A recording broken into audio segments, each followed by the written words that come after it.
Olá pessoal, eu sou Marcelo do Expansivamente e essa semana a gente preparou algo novo para vocês, em função aí que sem ser nesse domingo, no próximo domingo é o Dia dos Pais, né? E então o que aconteceu? Desde o tempo que a gente começou com o projeto Expansivamente, muitas pessoas estão colaborando, estão fazendo perguntas para nós, né? E muitas dessas perguntas, elas entram na parte privada do Expansivamente. Perguntas relacionadas a todos os fatos que a gente trabalhou aqui, vem trabalhando, né?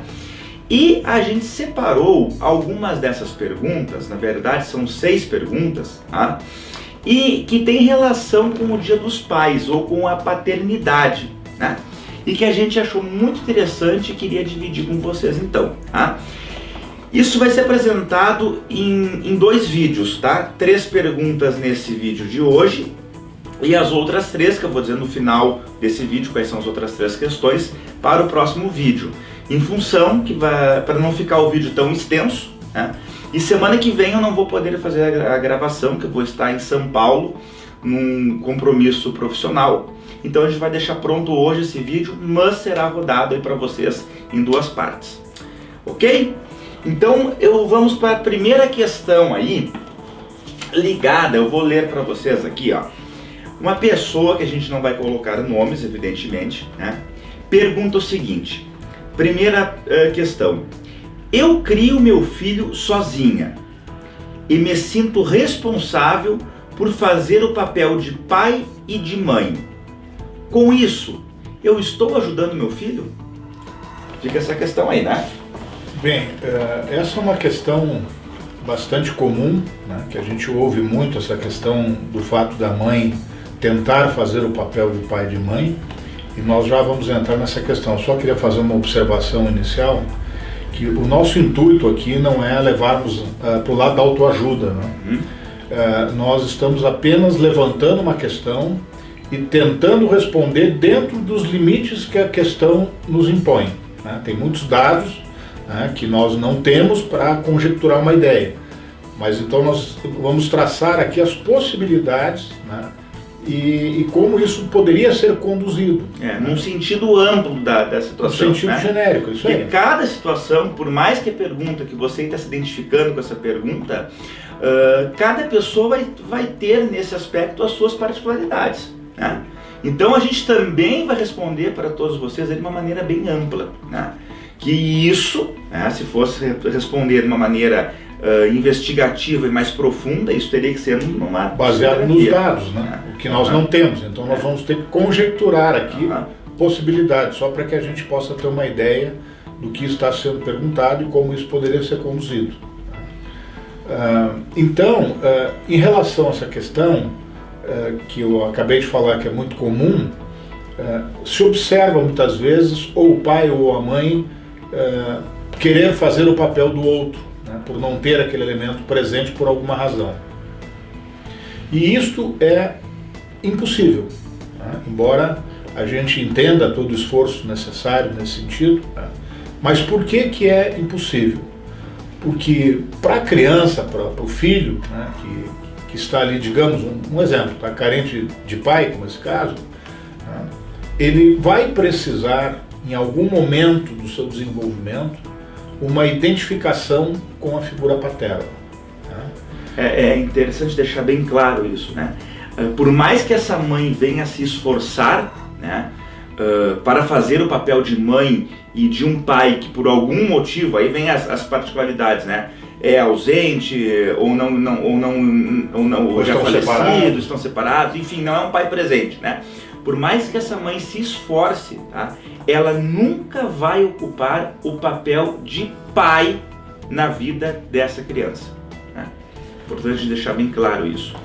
Então, aqui abre-se um leque muito grande de possibilidades, né? Mas vamos criar uma hipótese que seja um filho homem, né? Ele vai precisar da figura masculina como identificação em relação à figura masculina em algum momento do seu desenvolvimento. Substitui a questão do pai? Não substitui, né? Mas aproxima-se das funções que o pai faria. Isso é o mais importante, de que a pessoa que for fazer esse papel faça essas funções que o pai, na sua condução do processo como pai, realizaria. Né, como se fosse realmente um pai, né? Exatamente. Só não é o pai biológico, isso é insubstituível. E essa questão, por exemplo, do filho homem, né, se relacionar com a mãe sem essa identificação da figura paterna, isso é uma hipótese também, né, sem a identificação, a pergunta ali não traz esse elemento para nós, nos mostra uma proximidade muito grande desse menino, no caso, com a figura materna, né, que pode ser conduzido de uma forma saudável, ou isso pode em algum momento ele sentir a necessidade da identificação com a figura paterna, o que seria muito bom, muito saudável, e aí ele poder vivenciar essas duas experiências, tanto a identificação em relação à figura materna quanto à paterna, não só por uma questão de gênero, mas por uma questão de características, o que é da mãe, né? Esse lado mais afável, mais materno especificamente, e a função do pai mais ativa nesse processo, né? Isso seria muito importante que ela pudesse ter. Então é impossível a mãe realizar isso, né? Porque em algum momento essa criança ou esse filho, né, irá sentir a necessidade dessa identificação. Provavelmente, né, quer dizer, são hipóteses como nós estamos falando. Pode ser que ele se identifique muito bem com a figura materna e siga a sua vida normalmente. Aí são as particularidades, as características que vão definir o curso desse acontecimento. Não há um determinismo para isso, né? Cada caso é um caso, mas o que a gente tem que deixar bem claro aqui é que a mãe não irá fazer o papel de pai e de mãe. A mãe vai fazer o papel dela como mãe, né? E se isto for, digamos assim, muito veemente por parte da mãe, há uma insistência em a mãe querer dar essa cobertura da falta do pai, né, seria um outro elemento para se investigar no processo, né, que necessidade leva essa mãe a fazer essa função, né, ter essa necessidade tão grande de cumprir essa cobertura paterna, né? Talvez isso seria necessário investigar lá no histórico dessa mãe para entendermos as razões do porquê de tamanha insistência ou empenho nesse sentido, né? E permitisse essa filha ou esse filho, no decorrer da sua trajetória, do seu desenvolvimento, né, sinta essa necessidade, né, de procurar a identificação com a figura masculina, que ela tenha condições para isso e um ambiente para isso. Que essa mãe não a proíba, incentive, né, para que isso possa acontecer. Ok? Ok. Vamos para a segunda, então. A segunda questão é a seguinte, também é uma pessoa do sexo feminino que pergunta, ela pergunta assim: eu e meu marido tínhamos uma relação de casal muito boa até nascer a nossa filha, que hoje está com 7 meses, né? E meu marido sente-se abandonado. Como lidar com isso? Ou seja, o fato de esse pai, né, se sentir que não tem mais a atenção, principalmente pelo que dá para entender pela pergunta aí, da mãe após o nascimento da filha, que hoje está com 7 meses. Há uma condução por parte da figura materna natural, logo após o parto e os primeiros meses após o parto, como é esse caso, né, uma criança de 7 meses, né, uma criança novinha, de essa mãe ser exigida nesses cuidados, né? E isso é fato, né? Isso é saudável. Exatamente. Aí o pai, aí, né, ele vai ter que entender, né, que existe um novo membro, né, e que é um ser humano ali que precisa de cuidados, né, e atenção. Então, evidentemente, o seu tempo vai ficar mais escasso.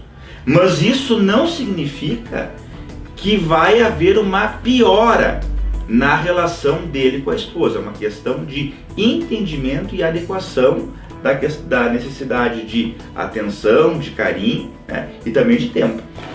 O que a gente observa nessa situação? Tanto a dificuldade do pai de compreender isso, quanto da mãe de lidar com o fato do pai se sentir excluído, né, que era uma questão que o pai deveria estar pensando, né, Por que que eu estou me sentindo dessa forma? Né? Provavelmente, aí vem as hipóteses, né? Há alguma carência desse pai nesse sentido, que por alguma razão ele se sentiu excluído, né? Então, quando ele tinha esta mãe só para ele, essa esposa só para ele, né? Isso não aparecia, ficava encoberto porque ele se achava totalmente, né, guarnecido nesse sentido. No momento que vem uma terceira pessoa, o filho, né, essa exclusividade desse olhar, da atenção, né, do carinho, afinal, não é só mais dele. Né? E aí isso pode ser insuficiente para esse pai. Porém saudável, né? Que esse olhar não seja exclusivo dele, né? Sim. Esse pai se sentir não suficientemente atendido mais na sua necessidade, e aí criar essas questões, que não passa por uma questão racional. Né? Racionalmente nós não entenderíamos o porquê que um pai se colocaria, né, como prioridade na frente de uma criança de 7 meses. Seria difícil a gente entender isso. Mas nós entendermos sentimentos, que esse sentimento dessa figura paterna foi reduzido nesse sentido, né, e isso não lhe serve, não é o bastante, né, ele tem as suas razões, certas ou erradas, para isso. Né, e o interessante é, como nós estávamos falando, né, que essa mãe também não está conseguindo manejar uma situação além daquela que supostamente seria esperada. Quer dizer, a mãe ficou também atrapalhada. Isso é uma questão desta mãe, né, de entender o porquê que eu não estou conseguindo colocar o meu marido no lugar dele. Né, entendeu? Há uma dificuldade nesse sentido. Ela se atrapalha. E todo esse ambiente, de alguma forma, é sentido por essa criança. Né, o que confunde também, se isso se estender ao longo do tempo, às vezes é um período. Né, sei lá, um exemplo, uma identificação da figura desse pai com o seu período como criança, né, sei lá, próximo aos 7 meses. Né? Então pode ser que daqui a pouco isso passe, né? Mas é necessário sim uma abordagem bem cuidadosa nesse sentido, né? Sob pena disso não criar um emaranhado, uma teia de conflitos que possa sim, se isso se estender, levar o casal a um conflito mais sério. Né? Diga-se de passagem, né? O pai vai estranhar, né? O tempo menor, talvez, de atenção dessa esposa, porque agora tem a criança, né?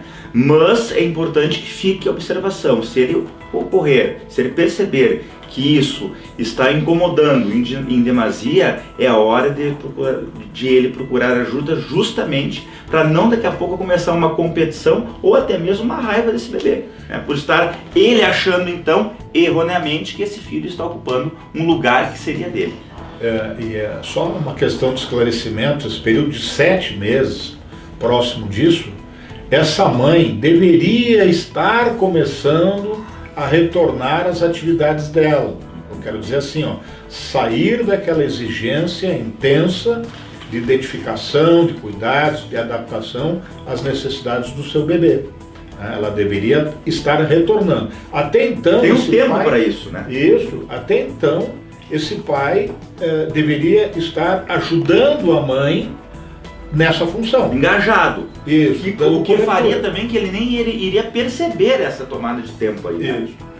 E a partir desse determinado momento, 6 meses, 7 meses, né, é natural que a mãe, até exausta por esses cuidados, a mãe sim, vá retomando, né, suas atividades. Vá retomando as suas necessidades, porque nessas alturas o bebê já tem alguma condição que antes ele não tinha de poder realizar alguma coisa por ele. E o casal automaticamente, durante o amadurecimento, o crescimento desse bebê, vai retomando a sua vida normal antes. Né?